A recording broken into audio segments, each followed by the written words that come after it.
हर हर महादेव। श्री शिवाय नमस्तुभ्यम। आज हम माता संतोषी का कथा सुनेंगे। जय हो माता संतोषी की। कथा सुनते समय ये कथा को पूरा सुनते हैं, बीच में छोड़कर नहीं जाना चाहिए। माता संतोषी का जो भी व्रत करता है वो भी शुक्रवार को ही माता संतोषी का व्रत होता है। इस दिन खट्टे चीज़ का सेवन नहीं करना चाहिए। कोई भी पदार्थ हो जो खट्टा हो उसका सेवन नहीं करते हैं। तो हम माता संतोषी का कथा शुरू करते हैं।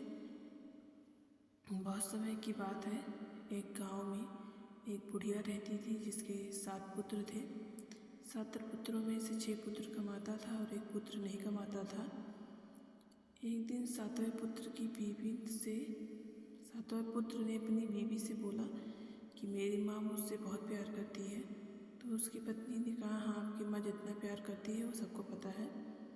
उसका पति बोला, क्यों?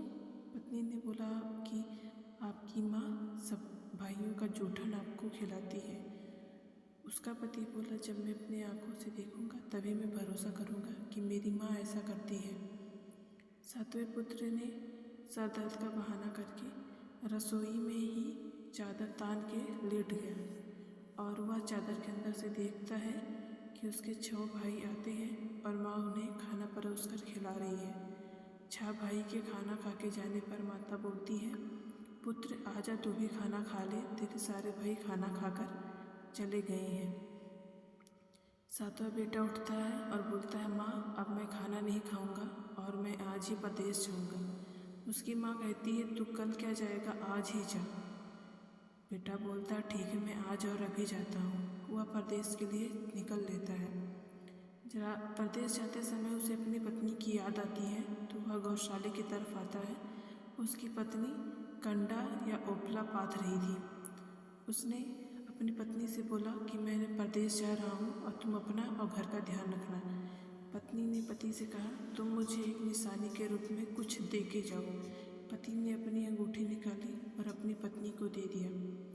पति ने भी पत्नी से कुछ निशानी मांगा तो पत्नी ने कहा, मेरे पास निशानी के तौर पे कुछ भी नहीं है, पर हाँ, गोबर से लगे हाथ को वो पति के पीठ पर थाप दे देती है और बोलती है, ये मेरा निशानी है। इधर पति परदेश पहुंच जाता है और वह एक साहूकार की दुकान पर जाकर काम के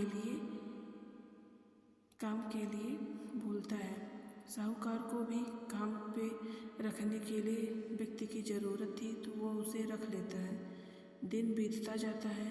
7वां पुत्र बुढ़िया का बहुत ही मेहनत और लगन से साहूकार के यहाँ काम करता है और साहूकार धीरे धीरे बहुत ही ज़्यादा अमीर सेठ नाम का हो जाता है।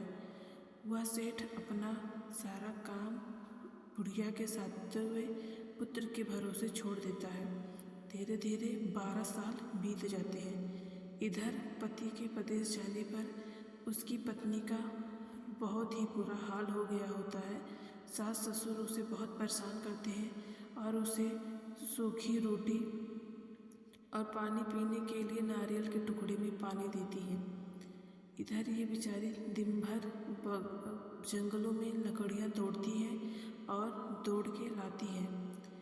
एक दिन वह जंगल लकड़ी तोड़ने के लिए जाती है तो वह देखती है कि बहुत सारी औरतें जो है किसी देवी देवता की पूजा कर रही हैं। उसने उन औरतों से कहती है कि आप किस देवी देवता की पूजा कर रही हैं, ज़रा मुझे भी बताओ।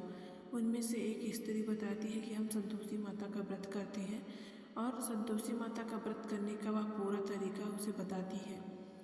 वह उस व्रत के बारे में सुन के बोलती है और इस व्रत को करने से क्या क्या मिलता है।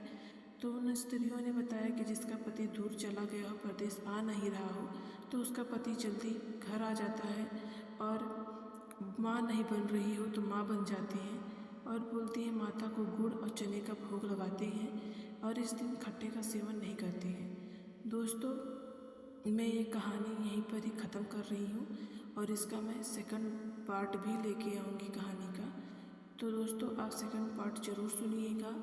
और हाँ दोस्तों, पूरी कहानी अगर अच्छी लगी हो ये कहानी तो आप मेरे चैनल को लाइक सब्सक्राइब जरूर करिएगा।